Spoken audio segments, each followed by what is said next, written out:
4 দিনের সফর শেষে লন্ডন থেকে দেশে ফিরেছেন প্রধান উপদেষ্টা ডক্টর মোহাম্মদ ইউনূস।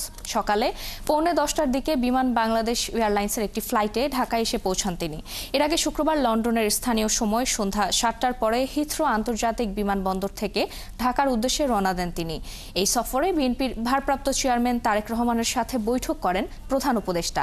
বৈঠক শেষে এক যৌথ বিবৃতিতে জানানো হয়, প্রয়োজনীয় প্রস্তুতি শেষ হলে 2026 সালের রোজা শুরুর আগে জাতীয় নির্বাচন আয়োজন সম্ভব হবে বলে জানিয়েছেন প্রধান উপদেষ্টা।